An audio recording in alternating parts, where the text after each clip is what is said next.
نو اوس عزتمندو یو کار شوی دی ته هیومن ملک بینک ویلی کیږي. د انساني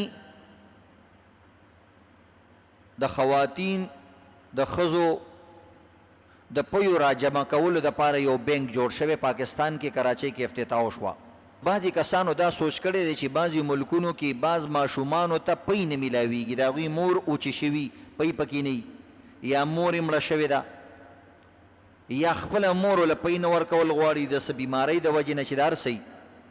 نو لہذا موږ له یو تحریک شروع کول پکار دي، داسې یو بینکونه یعنی اداره، بینک ادارې ته وایي، داسې یو اداره جوړول پکار دي چې د ښځو نه به موږ دا پی را جمع کوو او دا پی به ځان سره وچو او بیا به چې کوم دی دا هغه ملکونو کې یا هغه ځایونو کې چې د نورو ماشومانو ته ضرورت وي دا به هغوی له ورکوو، ځکه د مور پی ډېر طاقت لري. نو دا خبره په خپل ځای صحیح ده چې طاقت لري، ښه شی دی، خو د خپلې مور. نو د دې دپاره عزتمندو دا سوچ کړی، خو نورې اسلامي قواعدو شرایطو د نورو خبرو ته سوچ نه دی کړی چې دا څنګه اوس کول پکار دي. اسلام کې دا طریقه شته چې یو ښځه مړه شوه، بچی یتیم پاتې شو، نو بله ښځه وله پی ورکولی شي. او اسلام کې د رضاعت پوره یو چپټر، یو باب او پوره مسایلو یو کتاب دی د دې، او دومره پورې راغلي دي چې ته د ښځې له اجرت هم ورکولی شي. دا پلار به له پیسې ورکوي، یو ښځې ته به وایي چې زه به دله پیسې در کوم، خو زمونږ کور تازه راځه، زما دې بچي له پی ورکوه. نو وایي ګوره ښځه په پیسو اخیستی شي نو پی هم دې په پیسو والي که نه.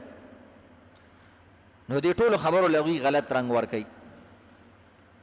موږ یو دا خبره په خپل ځای صحیح ده چې د مور پی د انسان دپاره انتهایی ضروري دي. دې وجې نه شریعت وایي حولین کاملین، 2 کاله پی ورکوه.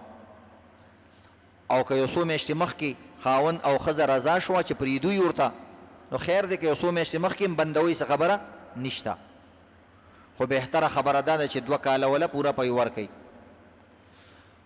خو عزتمندو د بل مور پی ورکول دا یو انفرادي ضرورت دی. کله ناکله انسان پویولی شي یو علاقه کې ماشوم پیدا شو، مور یې مړه شوه، مور یې بیماره ده، مور یې پی نشته، بله ښځه وله پی ورکولی شي. خو شریعت وایي چې د دې نوم به لیکي چې فلانۍ ښځې وله ورکړو، صحیح شو، پلاني ماشوم له ورکړو، او خاندان کې به باقاعده اعلان کې، ځکه چې خلکو ته پته ولګېږي سبا چې بهی دا د دې فلاني رضایي زوی دی. ځکه څنګه چې عزتمندو نسب او خپل مور نه پیدا کېدلو سره انسان باندې بعضې رشتې حرامیږي، دقه رنګې د پویو څکلو سره هم هغه رشتې حرامیږي. قرآن پاک کې وایي و امهاتکم اللاتی ارضعناکم، وایي هغه میندې هم په تاسو حرامې دي چې تاسو له پی درکړي. حرمت علیکم امهاتکم و بناتکم و خالاتکم، میندې حرامې دي، خویندې حرامې دي، 2 خویندې یو نکاح کې جمع کول حرامې دي، خرزه حرامه ده، وریره حرامه ده، صحیح شو، دا رشتې کړي.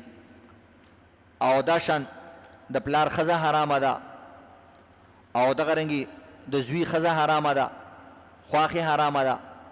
نو دې سره دا هم بیان کړي چې کومې ښځې تاسو له پی درکړي دا هم ستاسو میندې شوې، دا هم حرامې دي. او دغه رنګې د دې چې کومې لوریانې دي هغه هم ستاسو خویندې دي. و اخواتکم من الرضاعه، هغه ستاسو خویندې چې د رضایي خویندې دي دا هم تاسو باندې حرامې دي. نو دې سره ډېرې مسلې ثابتېږي. بیا د هغې ښځې چې کوم خور د هغه هم تا باندې حرامه ده، هغه دې ترور شوه. او دغه شان عزتمندو د دې سړي دا کمې ښځې چې پی تاله درکړي، د دې سړي که بالفرج و جنۍ پیس کړي، نو د دې سړي رور هم په دې باندې حرام دی، ځکه هغه تره شو، د پلار رورې شو، ډېرې رشتې ورسره حرامېږي. که د دې سړي بله ښځه وي او د هغې نه بچي وي، نو دا چې ستا پلار شو نو د هغې نور بچي هم تا باندې حرام شو، ځکه د پلار زامن دي. نو دا ټولې مسلې دې سره تړلې دي. نو د دې وجې نه عزتمندو حدیث کې راځي یحرم من الرضاعة ما یحرم من النسب، کوم څیزونه چې د نسب د وجې نه حرامېږي د رضاعت د وجې نه هم حرامېږي. دا ټولې زموږ رشتې دي. او نبی علیه السلام به د رضایي مور ډېر قدر کو. نو دې وجې نه چې کوم کسان وایي چې د ښځو یو ملک بینک دی جوړ شي، د پویو یو اداره یو دکان دی جوړ شي داسې ورته وایي یو مارکیټ یو دکان یو اداره دی جوړ شي دې کې ډېر زیات نقصانات دي اسلامي حوالې سره هم معاشرتي حوالې سره هم اسلام چې یو څیز کې نقصان ثابت کی نو په هغې کې بیا معاشرتي نقصان هم ګورئ دا یاد لرئ انسان الله چې د یو څیز انسان ته حکم وکړي په هغې کې د دنیا هم فایده د آخرت هم وي ځکه الله حکیم ذات دی او حکیم ذات چې کله هم د یو څیز اډر ورکوي په هغې کې د انسان د دنیا او آخرت خیري حکمت یې پکې او حکیم ذات چې کله هم یو انسان د یو څیز نه منې کوي نو د په دې کې د دنیا او آخرت نقصان وي بیماریانې وي لکه یو دنیاوي حکیم تا ته پلانې شی مه خوره تو ته جي دا شی خو ډېر طاقتور دی او خدای دې غر که تا دپاره طاقتور نه دی مرې د چا دپاره به وي او یو څیز وخوره جي دا زما خوښ نه دی وایي خوښ دی او که دې خوښ نه وي ډک شپې دا دله فایده درکوي ته دې ته ګورې خوښ مې دی خوښ مې نه دی فایدې ته ګوره دقه شان الله رب العزت چې یو څیز موږ ته وایي چې وکړه په دې کې زموږ فایده ده او ستا مزاج یې مني او که نه مني دا ستا خپل بدقسمتي ورته ووایه اوس ښه شی دی خو ستا خوښ نه دی نو خو بدقسمت یې که نه یہ مو اور مسور کی دال وی دی خولې ته دی ګوره او د مسورو دالو ته ګوره نو ستا خوله مسورو دالو ته برابره نه ده نو اوس موږ څه وکړو او کله شریعت ته د یو څیز نه منې کوي نو ستا دماغ کار نه کوي ستا مثال د زناور د خر دی او خر د خیت په خوراک څه پوهېږي او دغه رنګې کله ناکله زناور غلط شی هم خوري نو د دې وجې نه عزتمندو اون مایک نکالو نه مایک نکال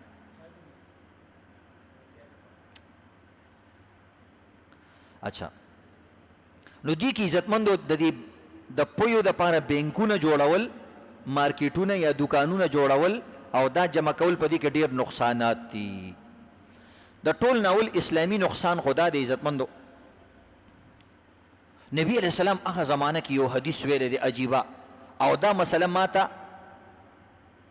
د هغې لاندې هم څه نه څه تطبیق خوري د هغې لاندې هم داخلیږي نبی علیہ السلام ویلی د قیامت علاماتو کې یو علامت دا دی نور خو ډېر علامات دي درته یو نوی علامت ویم مخکې به تاسو نه یې اورېدلی یا که چا اورېدلی مي نو ځان دې پې پوهېږي چې د دې مطلب څه دی ان تلد الامتو ربها وی داسې ښځې به راشي چې خپل مالکان به زیږوي داسې ښځې به د قیامت اخري وخت کې راشي چې د دې نه به مالکان پیدا کېږي اوس د ښځې نه مالک څنګه پیدا کېږي نو بعض عالمان خو د دې مطلب دا دی چې دا زوی به د مالک په شاني په دې مور او پلار باندې به ظلم کوي نو ځان نه پیدا دی ده نه دی او دې باندې ځان مالک کوي یو مطلب یې دا دی او دویم مطلب یې دا دی چې مثلا نوې زمانه راله اوس په بار ملکونو کې پردي بچي د نورو په خېټو کې پیدا کېږي ښځې داسې میلاویږي تا ته وایي ته ځان مه په عذابوه ښځې ته وایي ته ځان مه خرابوه ستا د خاوند نطفه راکړه زه به خپل په خېټه کې وساتم زه به تا له بچی راوړم ما له دومره دومره پیسې راکړه نو بعضې پکې غریبانانې ښځې هم دې دپاره ګرځي تا له بچی راوړي تا له بچی هم درکړي ته خپل ډالر پیسې وله ورکړي سبا دا سړی چې کوم دی پیدا شي مالداره شي هغه ښځه همغه شان غریب وي هغه په کورونو کې او د ده په کور کې کار کوي ده ته پته هم نه چې زما مور خدا ده زه خو د دې نه پیدا یم ځکه رحیم او خېټه خو د هغې استعمال شوې ده زما په نس باندې دا مسله په دې کې داخله ده یو سوچ مې دی یو فکر دی نبی علیہ السلام وی الکان به د میندو مشران شي او دا میندې به خپل مالکان پیدا کوي نو یو صورت دا هم دی عزتمندو چې دا پی کله استعمالیږي نو دا خو د مختلف ښځو پی وي تا ته پته نه ده چې ما د کمې ښځې پی خوړلي دي سبا ته غټ شوې او یو ښځه د تا کره کار کوي او تا ته پته هم نشته دی تا هم د دې ښځې پی خوړلي دي او ته پې ښه کارونه هم کې او ښه خدمتونه هم ترې الې حالانکې دا شریعت کې ستا رضایي مور ده نو ګوره قرآن او حدیث د الله او د رسول خبرې څومره پایداري خبرې او د آخرت د آخري ورځې پورې موږ ته خبرې کړي بعضې خبرې لا اوس نه ثابتېږي د آخرت په نږدې به ټولې ثابتېږي لکه دا چې ثابته شوه نو د دې حدیث ته هم پته لګي دا د قیامت په علاماتو کې یو علامه ده دویم قباحت په دې کې دی چې دا د ښځو پی راجمع کېږي او ټول ماشومان دا سکي نو کار به اسان شي نو عزتمندو پته به نه لګېږي چې زه د چا زوی یم، ته د چا زوی، یو بل د چا زوی دی، یو بل د چا زوی دی. ځکه مثلا د 2000 ښځو پی راجمع شوي دي او دا یې مکس کړي. عموما چې یو کپني جوړېږي نو هغه خو د بېلې بېلې ښځې پی بېل بېل ساتل هغوی ته ګراني، ابا خامخا مکس کوي، په هغې کې بس کیمیکل هم ملاوئ چې دا خراب نشي، پیکټې به یې جوړئ، دا ټول کارونه به کوي. نو د دې د وجې نه مثلا د 2000 د 1 لاک ښځو پی په یو ځای کې شماره شوي دي. نو زمونږ د فقه حنفي په اعتبار د یو قول د راجح قول په اعتبار سره دا 1 لاک ښځې ټول ستا ښځې شوې، ستا میندې شوې.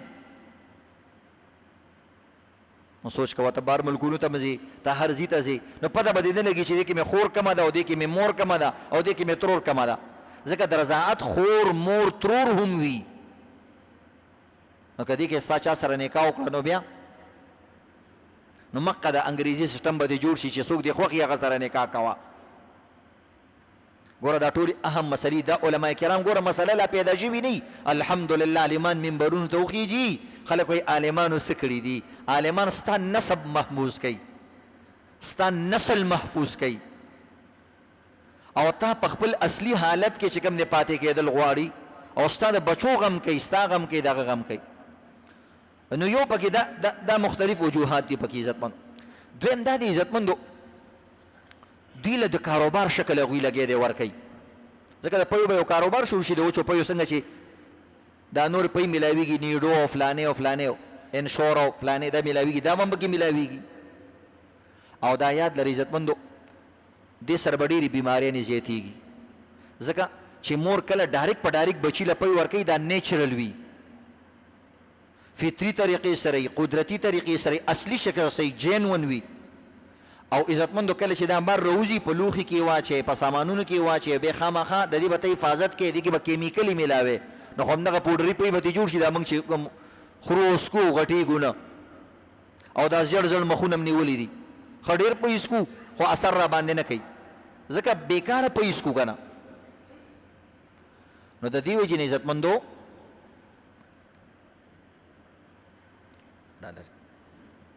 نو د دې ټولو خبرو خیال ساتل پکار دي. بل دا دی عزتمندو دې ته څه ضرورت دی؟ متبادل په دنیا کې دومره ادویات شته، دا ډاکټران کوم ځای کې ناست دي، دوی د دوايانې جوړې کړي که نه. دنیا کې څومره قدرتي طاقتور شی نشته په دې د دې دپاره دی د ماشومانو له څه دوايانې جوړې کړي که نه. اوس هم میلاویږي د ښځو دپاره پوډري پی میلاویږي، اوچ پی چې موږ ورته تاسو ته وایو، ډېر طاقتور پی میلاویږي، همدغه ماشومانو له ورکوه. نو دې نور ته څه ضرورت دی؟ بعض کسان وایي چې نه خیر دی موږ به د دې ډیټابیس ساتو، د دې به شماریات ساتو چې پلاني پی اسکلي دي، د پلاني ښځې اسکلي، پلاني ځای کې اسکلي ده. نو زمونږ په ملکونو کې دا قیسې نه کېږي. اوسه پورې د نادرا دفتر تاسو ته پته ولګېده، د هغوی حساب کتاب کوم ځای ته ورسېدو، د ووټینګ سیسټم کوم ځای ته ورسېدو، نو دا پکې لامبېله لانجور ته راوباسه چې دا ساته.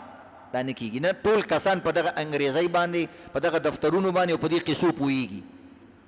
نو لحاظه دې څیزونو ته ضرورت نشته. که څوک انفرادي سطح سره د چا بچی بیمار دی، د ښځې پی ول ورکوي، قلارې دي یو ښځه ونیسي، هغه له دې پیسې ورکوي، یو ښځه ده او خپل بچي له دې پی ورکوي او د هغې د حساب کتاب یاد ساتي، دا اسانه ده. خو چې داسې د زرګونو ښځو مسله را پیدا شي د لکونو، نو داسې لانجه شوه. دویمه خبره دا ده د هغه ښځو چې کوم فیشن دپاره بچو له پی نه ورکوي، نو بس د هغوی دپاره د یو لار هم راوویست. هغه وایي خپل بچی بیا جاړي، خاوند ورته لږ پی ورکه، خپله مورې ابا ورشه بازار نه ولا اوچ پی راوړه، هغه هم د میندو پی دي، او زه خپل حسن نشم خرابولی، زما حسن خرابیږي. نو بهرحال عزتمندو حسن اسم خرابیږي چې د بوډۍ کېږي ته به پخپله به د دا حسن خرابیږي، د دې نه بغیر هم د خرابیږي. دویم نمبر دا چې بچي له پی نه ورکې، برست کینسر ورسره پیدا کېږي، د سینو کینسر پیدا کېږي ورسره. بل ماشوم دپاره د مور خپلې مور پی دې سره مینه محبت پیدا کېږي. که د کافرې ښځې پی تا ورکړه، هغې کې خو به د هرې ښځې پی پراته وي که د هغه اوچ پیو کې، د مشرکې به مي، د غیبتماري به مي، او دغه رنګې د بدکاري ښځې به مي. ځکه پی به خلک خرڅوي، پیسې ګټي، هغوی دې سره څه کوي، پی به خرڅوي. نو ستا بچی به د هر قسمه ښځې پی سکي. نو نبي علیه الصلاة وسلام وایي خپلو بچو له د قمقلې ښځې پی مه ورکوئ، ځکه دا دې سره بیا مشابه څنګه چې دا ډاکټران وایي د مور بیماریانې او د پلار بیماریانې چلیږي، خو دغه رنګې به پکې عزتمندو عادتونه هم چلیږي.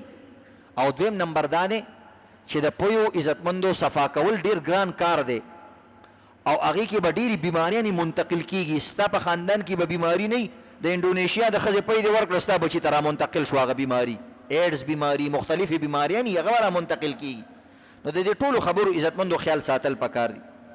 دویم دا دی عزتمندو دې نه به بلکل یو کاروبار شان جوړ شي.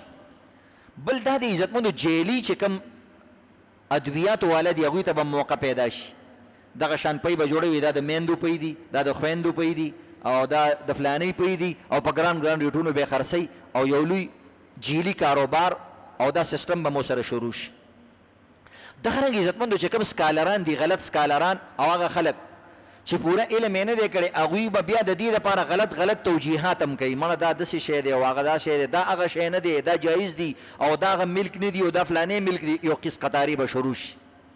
نو هغه سکالران او هغه خلک چې دین بیزار خلک دي هغوی ته هم یو موقع میلاو شي د دین د غلطو تشریحاتو دپاره. نو د دې وجې نه عزتمندو اسلام وایي چې د عقل د حفاظت کیږي، د دین د حفاظت کیږي او دغه رنګې د نسب د حفاظت کیږي او د عزت د حفاظت کیږي. دا څلور پنځه څیزونه دي، دا د دنیا اعلی څیزونه دي. نو خپل نسب به نه خرابې. نو دې طریقې سره عزتمندو دا کوم د اوچو پیو بینکونه چې جوړیږي د ښځو نه راجمع کوي، دا غلط کار دی او دا ډېر قباحتونه او ډېر نقصانات خپل مینس کې دي تړلي دي. اوس د علماء کرام تاسو ته وایي دا حیا چې ختمیږي او دا عزتمندو شرم چې ختمیږي او دا بې حیایي زیاتیږي، دا د دغه خبرو د وجې نه زیاتیږي چې مسلمان په ورو باندې د غیردونو خپلې طریقې خپلوي. نو دغه پیو ته هېڅ ضرورت نشته دی. په دې خبره باندې ټول پوه شوئ که نه؟